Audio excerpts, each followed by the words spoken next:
എല്ലാവർക്കും പുതിയൊരു ക്ലാസ്സിലേക്ക് സ്വാഗതം. നമ്മൾ ഇന്ന് ഡിസ്കസ് ചെയ്യാൻ പോകുന്നത് ഹ്യൂമൻ റിസോഴ്സ് മാനേജ്മെൻറ്റിലെ 5ാമത്തെ ചാപ്റ്റർ ആയിട്ടുള്ള കോമ്പൻസേഷൻ മാനേജ്മെൻ്റ് ആണ്. അതിലെ കുറച്ച് കാര്യങ്ങളാണ് നമ്മൾ ഇന്ന് ഡിസ്കസ് ചെയ്യാൻ പോകുന്നത്. നമുക്കറിയാം, കഴിഞ്ഞ ക്ലാസ്സുകളിലായിട്ട് ഹ്യൂമൻ റിസോഴ്സ് എന്നാൽ എന്താണ്, ഹ്യൂമൻ റിസോഴ്സ് മാനേജ്മെൻറ്റ് എന്നാൽ എന്താണ്, സെലക്ഷൻ എന്താണ്, ട്രെയിനിങ് എന്താണ്, അതുപോലെ പെർഫോമൻസ് അപ്രൈസൽ എന്നാൽ എന്താണ് തുടങ്ങി നിരവധി കാര്യങ്ങൾ നമ്മൾ നോക്കി. അടുത്തതായിട്ടുള്ളൊരു ഘട്ടമാണ് കോമ്പൻസേഷൻ മാനേജ്മെൻറ്റ് എന്ന് പറയുന്നത്. നമുക്ക് ഡിസ്കസ് ചെയ്യാം.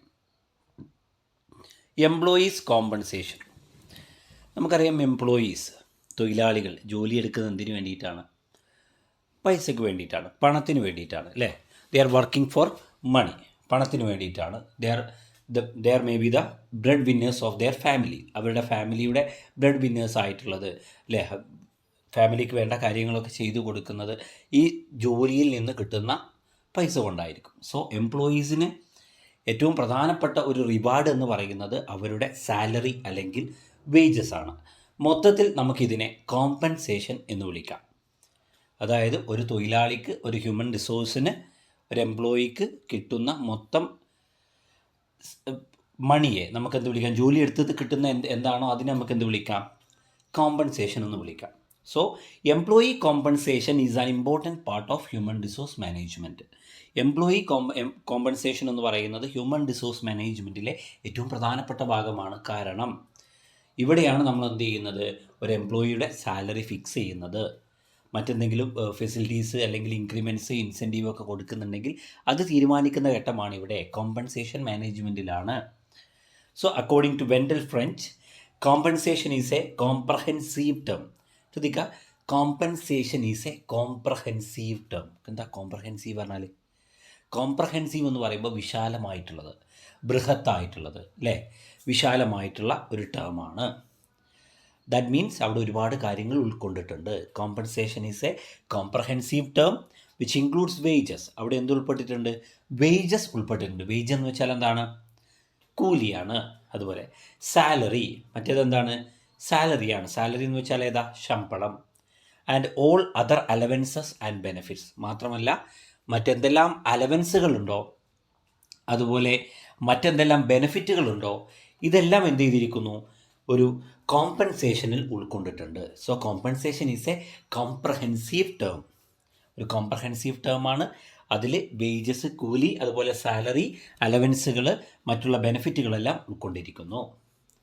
Employees' compensation refers to a wide range of monetary and non-monetary rewards to employees for their services rendered to the organization. ഒരു എംപ്ലോയി ഒരു സ്ഥാപനത്തിന്, ഒരു ഓർഗനൈസേഷൻ എന്ത് ചെയ്യുന്നു? തൻ്റെ സേവനം നൽകുന്നു, സർവീസ് റെൻഡർ ചെയ്യുന്നു, സേവനം നൽകുന്നു. അതിന് പകരമായിട്ട് ആ ഓർഗനൈസേഷനിൽ നിന്നും കൊടുക്കുന്ന റിവാർഡ്, ആ റിവാർഡ് മോണിറ്ററി ആവാം അല്ലെങ്കിൽ നോൺ മോണിറ്ററി ആവാം. മോണിറ്ററി എന്ന് വെച്ചാൽ എന്താ? പണമായിട്ട് കൊടുക്കുന്നത്. ഇപ്പോൾ ഒരാൾക്ക് ശമ്പളം കൊടുക്കുകയാണ്, ഒരാൾക്ക് കൂലി കൊടുക്കുകയാണ്, അത് മോണിറ്ററിയാണ്, മോണിറ്ററി കോമ്പൻസേഷനാണ്. മാസം ശമ്പളം കൊടുക്കുകയാണെങ്കിൽ മോണിറ്ററി കോമ്പൻസേഷനാണ്. അപ്പോൾ നോൺ മോണിറ്ററി എന്ന് പറയുമ്പോഴോ, ഒരു എംപ്ലോയിക്ക് എന്ത് ചെയ്യുന്നു? കാറ് കൊടുക്കുന്നു, വാഹനാവശ്യത്തിന്, അല്ലേ? അയാൾക്ക് ട്രാവൽ ചെയ്യുന്നതിന് വേണ്ടിയിട്ട് കാറ് കൊടുക്കുന്നു. അതുപോലെ തന്നെ അയാൾക്ക് എന്ത് ചെയ്യുന്നു? താമസിക്കാൻ വീട് കൊടുക്കുന്നു. നോൺ മോണിറ്ററിയാണ്. സോ മോണിറ്ററി ആയിട്ടുള്ളതും നോൺ മോണിറ്ററിയുമായിട്ടുള്ളതുമായ വൈഡ് റേഞ്ചിലുള്ള ഒരുപാട് റിവാർഡുകളുണ്ട് ഒരു എംപ്ലോയിക്ക് കൊടുക്കുന്ന. അതിനെ മൊത്തത്തിൽ നമുക്ക് എംപ്ലോയി കോമ്പൻസേഷൻ എന്ന് വിളിക്കാം. ബേസിക്കായിട്ട് മനസ്സിലാക്കേണ്ട കാര്യം, നമ്മളെല്ലാവരും ജോലിയെടുക്കുന്നത്, പണിയെടുക്കുന്നത് എന്തിനു വേണ്ടിയിട്ടാണ്? പണത്തിന് വേണ്ടിയിട്ടാണ്, അല്ലേ? പണം ഉണ്ടാക്കുക എന്നുള്ള ലക്ഷ്യത്തോട് കൂടിയിട്ടാണ്. മറ്റൊരാളുടെ കയ്യിലുള്ള പണം നമ്മുടെ കയ്യിലേക്ക് എത്താൻ വേണ്ടിയിട്ടാണ് നമ്മൾ എന്ത് ചെയ്യുന്നത്? വർക്ക് ചെയ്യുന്നത്. സോ എംപ്ലോയി വർക്ക് ചെയ്യുന്നു, എംപ്ലോയറുടെ കയ്യിലുള്ള പണം എന്ത് ചെയ്യുന്നു? അയാൾക്ക് കിട്ടാൻ വേണ്ടിയിട്ട്. അതിനെ അയാൾ ജോലി ചെയ്യുന്നു, അതിനുള്ള റിവാർഡായിട്ട്, റിട്ടേൺ ആയിട്ട് എന്ത് ചെയ്യുന്നു? അയാൾക്ക് പണം കിട്ടുന്നു. ഇനി നമുക്ക് നോക്കാം എന്തെല്ലാമാണ് ഒരു എംപ്ലോയിയുടെ റെമ്യൂണറേഷനിൽ ഉൾപ്പെട്ടിട്ടുള്ളത്. What are the components included in the employees remuneration. എംപ്ലോയിയുടെ റെമ്യൂണറേഷനിൽ എന്തെല്ലാം കാര്യങ്ങൾ ഉൾപ്പെട്ടിരിക്കുന്നു? ഒന്നാമത്തത് ബേസ് ഓർ പ്രൈമറി കോമ്പൻസേഷൻ. ആദ്യമായി പറയുന്നത് ബേസ് ഓർ പ്രൈമറി കോമ്പൻസേഷൻ ആണ്. പ്രാഥമികമായി ഒരാൾക്ക് കിട്ടുന്ന കോമ്പൻസേഷൻ, ശമ്പളം, വരുമാനം എന്നുള്ളതാണ് ബേസ് ഓർ പ്രൈമറി കോമ്പൻസേഷൻ എന്ന് പറയുന്നത്. അതിൽ ഉൾപ്പെട്ടിരിക്കുന്ന കാര്യം ബേസിക് പേ ആണ്. ശ്രദ്ധിക്കുക, ഒരു ശമ്പളം ഒരാൾക്ക് ഫിക്സ് ചെയ്യുക എന്ന് പറയുമ്പോൾ ഒരുപാട് കാര്യങ്ങളുണ്ട്. അതായത് ഒരു പ്രൊഫഷണലായി ഒരു സ്ഥാപനത്തിൽ ജോലി എടുക്കുന്ന ഒരാളാണെങ്കിൽ അയാളെ സംബന്ധിച്ചിടത്തോളം അയാൾക്ക് എന്ത് ചെയ്യും, basic pay plus dearness allowance plus conveyance allowance plus travelling allowance plus, ഇങ്ങനെ ഒരുപാട് പ്ലസ്സുകൾ ഉണ്ടാവും.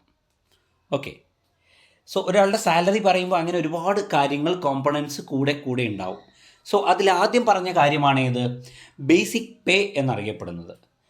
ബേസിക് പേ എന്ന് പറയുന്നത് ഒരാൾക്ക് അടിസ്ഥാന ശമ്പളമാണ്. ഒരു വ്യക്തിക്ക് അടിസ്ഥാനമായി നൽകേണ്ട ശമ്പളം അല്ലെങ്കിൽ കൂലിയാണെന്ത്, ബേസിക് പേ എന്ന് പറയുന്നത്. പ്രൈമറി കോമ്പൻസേഷൻ എന്ന് വെച്ചാൽ അതാണ്, അത് കൂലിയായിട്ടോ ശമ്പളമായിട്ടോ കൊടുക്കുന്ന അടിസ്ഥാന കൂലി അല്ലെങ്കിൽ അടിസ്ഥാന ശമ്പളമാണ് ബേസ് ഓർ പ്രൈമറി കോമ്പൻസേഷൻ എന്ന് പറയുന്നത്. ഒരു എക്സാമ്പിൾ, ഒരാൾ ജോലി എടുക്കുന്നു, ആ ജോലിക്കാരൻ എന്ത് ചെയ്യുന്നു, 1000 രൂപ ശമ്പളം കൊടുക്കുന്നു. അതിന് പുറമെ എന്ത് ചെയ്യുന്നു, ആ ജോലിക്കാരൻ ആ ജോലി സ്ഥലത്തേക്ക് എത്താൻ വേണ്ടി അയാൾക്ക് എന്ത് ചെയ്തു, എന്തെങ്കിലും ചിലവ് വന്നിട്ടുണ്ടെങ്കിൽ അത് എക്സ്ട്രാ കൊടുക്കുന്നതാണ്. സോ ബേസിക് പേ എന്ന് പറയുമ്പോൾ അയാളുടെ 1000 രൂപയാണ്, എക്സ്ട്രാ കൊടുത്തൊക്കെ അടുത്ത് പറയുന്ന സെഗ്മെൻറ്റിൽ വരുന്നതാണ്. ഇവിടെ പറയുന്ന അടുത്ത കാറ്റഗറിയാണ് സപ്ലിമെൻ്ററി കോമ്പൻസേഷൻ. സപ്ലിമെൻ്ററി കോമ്പൻസേഷൻ എന്ന് പറയുമ്പോൾ it involves dearness allowance, bonus, fringe benefits etcetera. Basic പേക്ക് പുറമെ മറ്റുള്ള രീതിയിൽ എന്തെങ്കിലും ബെനഫിറ്റുകൾ മോണിറ്ററി ആയിട്ടോ നോൺ മോണിറ്ററി ആയിട്ടോ ഒരു എംപ്ലോയിക്ക് കൊടുക്കുന്നുണ്ട് എങ്കിൽ അതാണ് സപ്ലിമെൻ്ററി കോമ്പൻസേഷൻ എന്ന് പറയുന്നത്. Dearness allowance, bonus, other allowances, fringe benefits, ഇതൊക്കെ എന്താണ് ഈ പറയുന്നതിന് എക്സാമ്പിളായിട്ടുള്ളതാണ്. സോ ഒരാൾക്ക് ശമ്പളത്തിന് പുറമെ എന്ത് ചെയ്യാം, ട്രാവലിംഗ് അലവൻസ് കൊടുക്കാം, അയാൾക്ക് ആ ജോലി സ്ഥലത്തേക്ക് എത്തുന്നതിന് വേണ്ടിയിട്ടുള്ള അലവൻസ് കൊടുക്കാം. അതുപോലെ ഹിൽ ഏരിയ അലവൻസ് എന്ന് പറയുന്ന അലവൻസ് ഉണ്ട്. ഏതാണ്, കുന്നിൻ മുകളിൽ ജോലി എടുക്കുന്ന ആളുകൾക്ക് വേണ്ടിയിട്ട് കൊടുക്കുന്ന അലവൻസ് ആണ് അല്ലേ, ഹിൽ ഏരിയ അലവൻസ് പറഞ്ഞ ഒരു അലവൻസ് ഉണ്ട്. അതുപോലെ യൂണിഫോം അലവൻസ് പറഞ്ഞ അലവൻസ് ഉണ്ട്. എന്തിനുള്ളതാണ്, യൂണിഫോം തയ്പ്പിക്കാൻ വേണ്ടിയിട്ടുള്ള അലവൻസ് ആണ്. അതുപോലെ ചിലപ്പോൾ എന്ത് ചെയ്യാറുണ്ട്, ഹെയർ കട്ടിങ്ങിനുള്ള അലവൻസ് കൊടുക്കാറുണ്ട്. അതായത് മുടി വെട്ടുന്നതിന്, തൊഴിലാളികൾക്ക് മുടി വെട്ടുന്നതിന് വേണ്ടിയിട്ടുള്ള അലവൻസുകൾ കൊടുക്കാറുണ്ട്. ഇതൊക്കെ എന്താണ്, സപ്ലിമെൻ്ററി കോമ്പൻസേഷൻ എന്ന് പറയുന്ന കാറ്റഗറിയിലാണ് ഉൾപ്പെട്ടിട്ടുള്ളത്. അടുത്തത് നോക്കാം, ഡിയർനെസ് അലവൻസ് എന്നാൽ എന്താണ്? The dearness allowance is a cost of living adjustment allowance paid to the government employees. Dearness allowance എന്ന് പറയുന്നത് കോസ്റ്റ് ഓഫ് ലിവിങ്, ജീവിത ചെലവിനെ അഡ്ജസ്റ്റ് ചെയ്യുന്നതിന് വേണ്ടിയിട്ടുള്ള ഒരു അലവൻസ് ആണ് മെയിനായിട്ട് കൊടുക്കുന്നത് ഗവൺമെൻറ് എംപ്ലോയീസിനാണ്. സോ ഡിയർനെസ് അലവൻസ് അറിയുമ്പോൾ മനസ്സിലാക്കുക, നമ്മുടെ ജീവിത ചെലവ് കൂടിക്കൊണ്ടിരിക്കുകയാണ് ഡ്യൂ ടു ദി ഇൻഫ്ലേഷൻ കാരണമോ അല്ലെങ്കിൽ മറ്റെന്തെങ്കിലും കാരണങ്ങളെ കൊണ്ടോ കോസ്റ്റ് ഓഫ് ലിവിങ് എന്ത് ചെയ്യും, ഇൻക്രീസ് ചെയ്യും. കോസ്റ്റ് ഓഫ് ലിവിങ് ഇൻക്രീസ് ചെയ്യുമ്പോൾ എന്ത് ചെയ്യണം, അത് മീറ്റപ്പ് ചെയ്ത് പോകാൻ, അതിനെ അഡ്ജസ്റ്റ് ചെയ്ത് കൊണ്ട് പോകാൻ എന്ത് ചെയ്യേണ്ടി വരും, കുറച്ചുകൂടി പൈസ എന്ത് ചെയ്യും, എംപ്ലോയർ എന്ത് ചെയ്യും, കൊടുക്കും, എംപ്ലോയിക്ക് കൊടുക്കും. അതിനെയാണ് ഡിയർനെസ് അലവൻസ് എന്ന് പറയുന്നത്. It's a part of the salary or it is a supplementary compensation. ഇതൊരു സപ്ലിമെൻ്ററി കോമ്പൻസേഷൻ ആണ്. പിന്നീട് വരുന്നതാണ് bonus. Bonus as a sum of money added to a person wages as a reward for good performance. ഒരു employee നന്നായിട്ട് perform ചെയ്തു, നന്നായിട്ട് ജോലി എടുത്തു, സാധാരണ എടുക്കുന്നതിനേക്കാൾ കൂടുതലായിട്ട് ഏറ്റവും നന്നായിട്ട് പെർഫോം ചെയ്തു, അഡീഷണൽ ആയിട്ടുള്ള വർക്കുകൾ ചെയ്തു, കുറഞ്ഞ സമയം കൊണ്ട് കൂടുതൽ വർക്കുകൾ ചെയ്തു, ഇതിനൊക്കെയുള്ള റിവാർഡ് എന്നുള്ള രീതിയിൽ എന്ത് ചെയ്യാം, നല്ല പെർഫോമൻസിന്, ഗുഡ് പെർഫോമൻസിന് വേണ്ടി കൊടുക്കുന്ന ഒരാളുടെ ശമ്പളത്തിന് പുറമെ, അതായത് ഒരാൾക്കൊരു സാലറി ഉണ്ട് അല്ലെങ്കിൽ ഒരാൾക്കൊരു കൂലിയുണ്ട്. ഫോർ എക്സാമ്പിൾ 500 രൂപയാണ് ഒരാളുടെ കൂലി, ഒരു ദിവസത്തെ കൂലി. പക്ഷേ അയാൾക്ക് 700 രൂപ കൊടുക്കുന്നു. കാരണം പറയുന്നത് അയാൾ നന്നായിട്ട് ജോലിയെടുത്തു. ഒരു 500 രൂപയുടെ പണിയല്ല അയാൾ എടുത്തിട്ടുള്ളത്, അയാൾ കുറച്ച് കൂടുതൽ നന്നായിട്ട് പണിയെടുത്തിട്ടുണ്ട്, കൂടുതൽ വർക്ക് എടുത്തിട്ടുണ്ട്. അതിനുള്ളൊരു എമൗണ്ട് എന്നുള്ള രീതിയിൽ എന്ത് ചെയ്യുന്നു, 200 രൂപ ഏറ്റി കൊടുത്തു. അങ്ങനെയാണെങ്കിൽ അത് ബോണസാണ്. പിന്നീട് വരുന്നൊരു കൺസെപ്റ്റാണ് കോമ്പൻസേഷൻ മാനേജ്മെൻറ്റ്. ശ്രദ്ധിക്കുക, കോമ്പൻസേഷൻ മാനേജ്മെൻറ്റ് എന്ന് പറയുമ്പോൾ ഇതൊരു പ്രോസസ്സാണ്. ഇത് ഒറ്റയടിക്ക് തീരുമാനിക്കുന്നൊരു കാര്യമില്ല. Compensation management is A complex process. ഇതൊരു കോംപ്ലക്സ് ആയിട്ടുള്ളൊരു പ്രോസസ്സാണ്. കാരണം ഈ ഘട്ടത്തിലാണ് ഒരു എംപ്ലോയിയുടെ, ഒരു ഹ്യൂമൻ റിസോഴ്സിൻ്റെ സാലറി തീരുമാനിക്കപ്പെടുന്നത്. സോ അത്രത്തോളം ഫാക്ടേഴ്സ്, ഒരുപാട് കോമ്പണൻസ്, ഒരുപാട് ഫാക്ടേഴ്സ് കൺസിഡർ ചെയ്തുകൊണ്ടായിരിക്കണം എന്ത് ചെയ്യേണ്ടത്, ഈ കോമ്പൻസേഷൻ മാനേജ്മെൻറ്റിൽ സാലറി അല്ലെങ്കിൽ വേജസ് ഫിക്സ് ചെയ്യേണ്ടത്. സോ എന്താണെന്നുള്ളത് നോക്കാം. It consist of formulation and implementation of policies and programs related to wages, salary and other forms of employees' compensation. It consists of, ഇതെന്താണ് അർത്ഥമാക്കുന്നത്?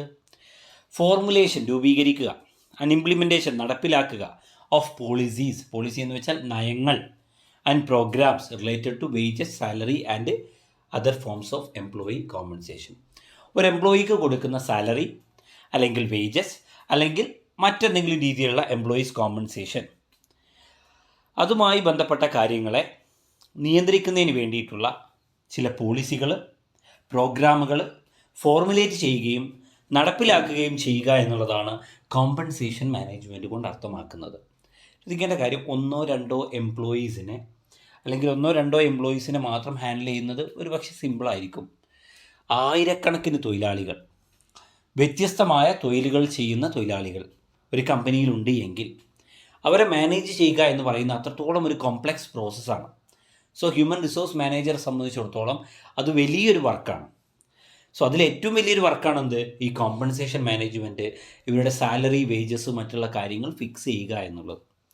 സോ അതുമായി ബന്ധപ്പെട്ട പോളിസീസ്, നയങ്ങൾ, റെഗുലേഷൻസ്, പ്രോഗ്രാമുകൾ ഒക്കെ ക്രിയേറ്റ് ചെയ്യുകയും ഫോർമുലേറ്റ് ചെയ്യുകയും അതിനെ ഇംപ്ലിമെൻറ്റ് ചെയ്യുക എന്നുള്ളതാണ് കോമ്പൻസേഷൻ മാനേജ്മെൻറ്റ് കൊണ്ട് അർത്ഥമാക്കുന്നത്. The main purpose of compensation management is to establish and maintain equitable wage and salary structure in the organisation. പ്രധാനമായിട്ടും കോമ്പൻസേഷൻ മാനേജ്മെൻറ്റിൻ്റെ പർപ്പസ്, ആവശ്യകത എന്ന് പറയുന്നത് എന്താണ്? ഈസ് ടു എസ്റ്റാബ്ലിഷ്, നടപ്പിലാക്കുക എന്നുള്ളതാണ്, ആൻഡ് മെയിൻറ്റെയിൻ ചെയ്ത് കൊണ്ടുപോവുക. എന്ത്? And equitable wage and salary structure in the organisation. ഒരു സ്ഥാപനത്തിൻ്റെ അകത്ത് ഇക്വിറ്റബിൾ ആയിട്ടുള്ള ഒരു wage and salary system follow ചെയ്യുക, കൊണ്ടുവരിക എന്നുള്ളതാണ് കോമ്പൻസേഷൻ മാനേജ്മെൻറ്റ് കൊണ്ട് അർത്ഥമാക്കുന്നത്. അതായത് ഇവിടെ പറയുന്ന ഒരു സ്ഥാപനത്തിൽ ശമ്പളം കൊടുക്കുമ്പോൾ ആ ശമ്പളം എന്തായിരിക്കണം? എല്ലാവർക്കും അവരുടെ ലൈഫിനെ മുന്നോട്ട് കൊണ്ടുപോകാൻ സാധിക്കുന്നതാവണം. അവിടെ ജെൻഡർ ഡിസ്ക്രിമിനേഷൻ ഉണ്ടാവാൻ പാടില്ല. പല കാര്യങ്ങളും എന്ത് ചെയ്യുന്നുണ്ട്? അതിൽ ഉൾപ്പെട്ടിട്ടുണ്ട്. പിന്നീട് വരുന്നതാണ് compensation planning. This planning process covers how much the organization resources will go into wages and the details of wage rate for each employee. Compensation planning എന്ന് വെച്ചാൽ നമുക്കറിയാം, planning is deciding in advance what is to be done, when is to be done, where is to be done and by whom. So planning എന്ന് പറയുന്നത് നേരത്തെ മുൻകൂട്ടി തീരുമാനിക്കുകയാണ്. Before paying the salary, before paying the wages to the employees, the company should plan the compensation for the employees. എംപ്ലോയീസിന് വേണ്ടിയിട്ടുള്ള ശമ്പളവുമായി ബന്ധപ്പെട്ട കാര്യങ്ങൾ പ്ലാൻ ചെയ്യേണ്ടതുണ്ട്. This planning process covers how much the organization resources will go into wages. ശ്രദ്ധിക്കേണ്ട കാര്യം, ഓർഗനൈസേഷൻ്റെ റിസോഴ്സുകൾ എന്ന് പറയുന്നത്, ഫൈനാൻഷ്യൽ റിസോഴ്സ് എന്ന് പറയുന്നത് ഒരു പക്ഷേ സ്കാർസ് ആയിരിക്കാം, വളരെ കുറച്ചേ ഉണ്ടാവുള്ളൂ, ലിമിറ്റഡ് ആയിരിക്കാം. സോ ഇതിൽ നിന്ന് വേണം എന്ത് ചെയ്യാൻ? സാലറി കൊടുക്കാൻ അല്ലെങ്കിൽ വേജസ് കൊടുക്കാൻ. അതുകൊണ്ട് തന്നെ കമ്പനിയുടെ റിസോഴ്സിൽ നിന്നും എത്രമാത്രം സാലറി ആയിട്ട് കൊടുക്കുന്നു, അതുപോലെ തന്നെ ഒരു എംപ്ലോയിക്ക് എത്ര വേജ് റേറ്റിലാണ് ശമ്പളം കൊടുക്കുന്നത് എന്നൊക്കെയുള്ള കാര്യങ്ങൾ തീരുമാനിക്കുന്നതാണ് ഈ പറയുന്നത്. ശ്രദ്ധിക്കേണ്ട കാര്യം, കമ്പനിയുടെ റിസോഴ്സ്, ഫൈനാൻഷ്യൽ റിസോഴ്സ് കുറവായിരിക്കും. അതുകൊണ്ട് തന്നെ എന്ത് ചെയ്യണം? നല്ലൊരു കോമ്പൻസേഷൻ പ്ലാനിങ് ആവശ്യമാണ്. ഒരു കമ്പനിക്ക് ഒരു 10,000 കോടി തന്നെ കൂട്ടുക, നമുക്കൊരു 10,000 കോടി രൂപ പ്രോഫിറ്റ് കിട്ടി. അതിൽ 9,000 കോടി രൂപയെ അവരെന്ത് ചെയ്തു? ഈ പറയുന്ന സാലറി കൊടുത്താൽ സ്ഥാപനത്തെ മുന്നോട്ട് കൊണ്ടുപോകാൻ സാധിക്കില്ല. സോ മൊത്തം റിസോഴ്സിൽ നിന്നും എത്ര പേഴ്സൻറ്റേജിന്, എത്ര പോർഷൻ എന്ത് ചെയ്യണം? സാലറിക്ക് വേണ്ടി മാറ്റി വെക്കണം എന്ന് തീരുമാനിക്കുന്ന കോമ്പൻസേഷൻ പ്ലാനിങ്ങിലാണ്. അതുപോലെ തന്നെ ഓരോ എംപ്ലോയിക്കും എത്ര വേജ് റേറ്റ് കൊടുക്കണം എന്നുള്ളത്.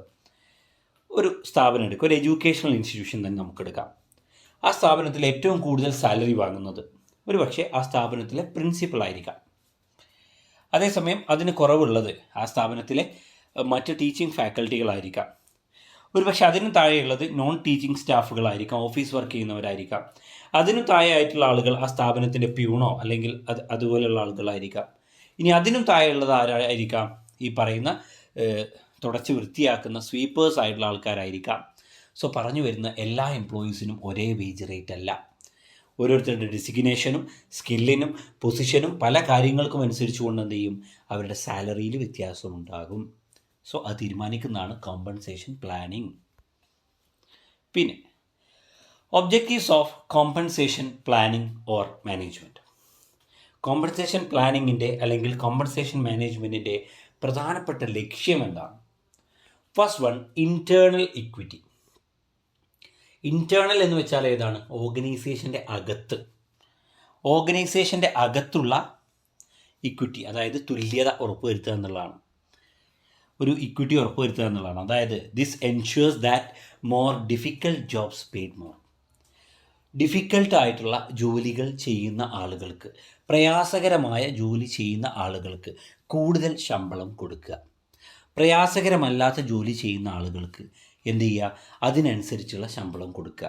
അല്ലാതെ എല്ലാവർക്കും ഒരുപോലെയുള്ള ശമ്പളം കൊടുക്കാതിരിക്കുക. അതായത് എന്ത് ചെയ്യുക, ഓരോരുത്തരുടെയും ഇതിനനുസരിച്ച് റിസ്കിനനുസരിച്ചുള്ള ശമ്പളം കൊടുക്കുക. അതാണ് ഇൻറ്റേർണൽ ഇക്വിറ്റി എന്നതുകൊണ്ട് അർത്ഥമാക്കുന്നത്. Then external equity.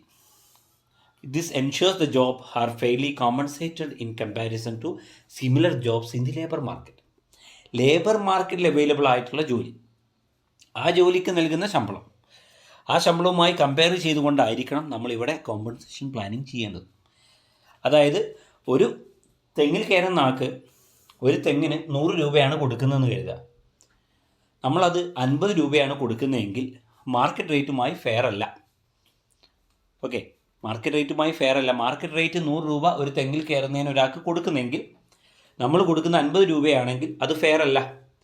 മാർക്കറ്റുമായി കമ്പയർ ചെയ്യുമ്പോൾ വളരെ കുറവാണ്. സോ എക്സ്റ്റേണൽ ഇക്വിറ്റിയിലൂടെ മാർക്കറ്റിൽ എത്രയാണോ കൊടുക്കുന്നത് അതിനനുസരിച്ചുള്ള കമ്പാരിസണിലൂടെ എന്ത് ചെയ്യണം, ഒരു എമൗണ്ട് കൊടുക്കാൻ വേണ്ടി സാധിക്കണം. ദെൻ ഇൻഡിവിജ്വൽ ഇക്വിറ്റിയാണ് അടുത്തത്. It ensures equal pay for equal work. ഒരേ ജോലിക്ക് ഒരേ ശമ്പളം, തുല്യമായ ജോലിക്ക് തുല്യമായ വേതനം.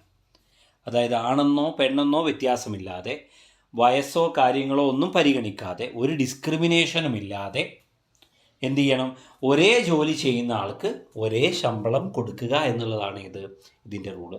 പലപ്പോഴും നമ്മുടെ നാട്ടിൽ ഇത് നടക്കാറില്ല. ഇൻഡിവിജ്വൽ ഇക്വിറ്റി ഇല്ല, അറിയാലോ. അക്ഷയ കേന്ദ്രത്തിൽ ജോലിയെടുക്കുന്ന സ്ത്രീക്ക് വളരെ ശമ്പളം കുറവാണ്. മോണ്ടിസോറി ടീച്ചേഴ്സിന് പലപ്പോഴും ശമ്പളം വളരെ കുറവാണ്. അതുപോലെ പല രീതിയിലുള്ള ജോലികൾ ചെയ്യുന്ന ആളുകളുണ്ട്. ഒരേ ജോലി ചെയ്യുന്ന അതേ ജോലി ചെയ്യുന്ന സ്ത്രീക്ക് ശമ്പളം കുറവാണ്. ടെക്സ്റ്റൈൽസിൽ നിൽക്കുന്നവർക്കൊക്കെ എക്സാമ്പിൾ.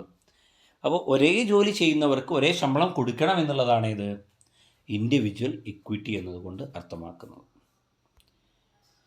പിന്നീട് to attract the competent employees. ഇതിന് പ്രധാനമായും കോമ്പൻസേഷൻ പ്ലാനിങ് ചെയ്യേണ്ടത് എന്തിനു വേണ്ടിയിട്ടാണ്? നല്ല കോമ്പീറ്റൻ്റ് ആയിട്ടുള്ള, നല്ല ശേഷിയുള്ള, നല്ല കഴിവുള്ള എംപ്ലോയീസിനെ അട്രാക്റ്റ് ചെയ്യണമെങ്കിൽ നല്ല ശമ്പളം കൊടുക്കണം. നമ്മൾ ഒരു സ്ഥാപനം ഏറ്റവും വളരെ കുറച്ച് ശമ്പളമേ കൊടുക്കുന്നുള്ളൂ എങ്കിൽ അവിടെ സ്വാഭാവികമായിട്ടും കുറഞ്ഞ ശമ്പളത്തിന് ജോലി എടുക്കാൻ തയ്യാറായിട്ടുള്ള ചീപ്പറായിട്ടുള്ള എംപ്ലോയീസിനെയാണ് അവൈലബിൾ ആവുക. സോ നല്ല കോമ്പൻസേഷൻ പ്ലാനിങ്ങിലൂടെ, നല്ല ഒരു അട്രാക്റ്റീവായിട്ടുള്ള സാലറി പാക്കേജ് കൊടുക്കുന്നതിലൂടെ നല്ല കോമ്പീറ്റൻ്റ് ആയിട്ടുള്ള എംപ്ലോയീസിനെ നമുക്ക് അട്രാക്റ്റ് ചെയ്യാൻ സാധിക്കും. അതുപോലെ തന്നെ ടു ഇംപ്രൂവ് പ്രൊഡക്ടിവിറ്റി, ഉൽപ്പാദനക്ഷമത വർദ്ധിപ്പിക്കാൻ സാധിക്കും. നല്ല ശമ്പളം കൊടുക്കുമ്പോൾ, നല്ല ഉയർന്ന ശമ്പളവും കാര്യങ്ങളൊക്കെ കൊടുക്കുമ്പോൾ എന്ത് ചെയ്യും, സ്വാഭാവികമായിട്ടും എന്ത് ചെയ്യും, തൊഴിലാളികൾ നല്ല രീതിയിൽ വർക്ക് ചെയ്യുമ്പോൾ എന്ത് ചെയ്യും, പ്രൊഡക്ടിവിറ്റി കൂടും. അതുപോലെ help to control cost control ചെയ്യാൻ നമുക്ക് സാധിക്കും. അതുപോലെ തന്നെ to maintain good relationship between management and employees. ഒരു സ്ഥാപനത്തിലെ മാനേജ്മെൻറ്റും സ്ഥാപനത്തിലെ എംപ്ലോയീസുമായിട്ട് നല്ല ഒരു റിലേഷൻഷിപ്പ് ഉണ്ടാക്കിയെടുക്കാൻ ഇത്തരത്തിലുള്ളൊരു കോമ്പൻസേഷൻ പ്ലാനിങ്ങിലൂടെ സാധിക്കും. ഒന്ന് ആലോചിച്ച് നോക്കുക. വളരെ മോശം ശമ്പളം കൊടുക്കുന്ന, വളരെ കുറച്ച് ശമ്പളം കൊടുക്കുന്ന, അല്ലെങ്കിൽ ശമ്പളം കൃത്യമായി കൊടുക്കാത്ത, മാസങ്ങളിൽ കൊടുക്കാൻ കഴിയാത്ത സ്ഥാപനമാണെങ്കിൽ ആ മാനേജ്മെൻറ്റും അവിടുത്തെ എംപ്ലോയീസുമായിട്ട് നല്ല റിലേഷൻ ആയിരിക്കില്ല. സോ നല്ല റിലേഷൻ മാനേജ്മെൻറ്റും എംപ്ലോയീസും തമ്മിൽ വേണമെങ്കിൽ അവിടെ എന്ത് ചെയ്യണം, അവിടെ ഈ പറയുന്ന പോലെ എന്ത് കൊണ്ടുവരണം, ഈ നല്ലൊരു കോമ്പൻസേഷൻ പ്ലാനിങ് ആവശ്യമാണ്. അതുപോലെ ക്രിയേഷൻ ഓഫ് പബ്ലിക് ഇമേജ്, ഒരു പബ്ലിക് ഇമേജ് ക്രിയേറ്റ് ചെയ്യുക. ഫോർ എക്സാമ്പിൾ പറയുകയാണെങ്കിൽ ചില മൾട്ടിനാഷണൽ കമ്പനീസിന്, ആ കമ്പനീസിന് എന്തുണ്ട്, നല്ല ഒരു ഇമേജ് ഉണ്ട്. നല്ലൊരു ഇമേജ് എന്ന് വെച്ചാൽ അവരുടെ എംപ്ലോയീസിനെ നല്ലവണ്ണം കെയർ ചെയ്യുന്നു എന്നുള്ളതാണ്. എക്സാമ്പിൾ പറയുകയാണെങ്കിൽ നമ്മളുടെ ടാറ്റ ഗ്രൂപ്പ് പലപ്പോഴും ഈ സാലറി ആയാലും ബോണസ് ആയാലും ഫെസ്റ്റിവൽ അനവൽസ് ആയാലും ഒക്കെ എന്ത് ചെയ്യും, നല്ല രീതിയിൽ പ്രൊവൈഡ് ചെയ്യുന്ന ഒരു സ്ഥാപനമാണ്. സോ ആളുകളുടെ ഇടയിൽ എന്തുണ്ട്, ടാറ്റ ഗ്രൂപ്പിലെ ജോലി എന്ന് പറയുമ്പോൾ അവിടെ സാലറിയുടെ കാര്യത്തിൽ വറീഡ് ആവേണ്ടതില്ല, ബോണസിൻ്റെ കാര്യത്തിൽ വറീഡ് ആവേണ്ടതില്ല എന്നുള്ള ഒരു കാര്യം പറയാറുണ്ട്. അതുപോലെ ടു ഗ്യാരണ്ടി മിനിമം വേജസ്, ഒരു മിനിമം വേജ് ഉറപ്പുവരുത്താൻ എന്ത് ചെയ്യും, ഈ കോമ്പൻസേഷൻ പ്ലാനിങ്ങിലൂടെ സാധിക്കും. അതുപോലെ ലോവർ കോസ്റ്റ് ഓഫ് പ്രൊഡക്ഷൻ, ഉൽപ്പാദന ചെലവ് കുറക്കാൻ വേണ്ടിയും എന്ത് ചെയ്യും സാധിക്കും. നല്ല പ്രൊഡക്റ്റീവായിട്ടുള്ള നല്ല എംപ്ലോയീസിനെ കൊണ്ടുവന്നാൽ എന്ത് ചെയ്യും, പ്രൊഡക്ടിവിറ്റി കൂടും. അപ്പോൾ എന്ത് ചെയ്യും, കോസ്റ്റ് ഓഫ് പ്രൊഡക്ഷനൊക്കെ കുറക്കാൻ വേണ്ടി സാധിക്കും എന്നുള്ളതാണ് കോമ്പൻസേഷൻ പ്ലാനിങ്ങിൻ്റെ ഒബ്ജക്റ്റീവുകളായിട്ട് പറയുമ്പോൾ അതിൽ നമ്മൾ പറയാനുള്ളത്.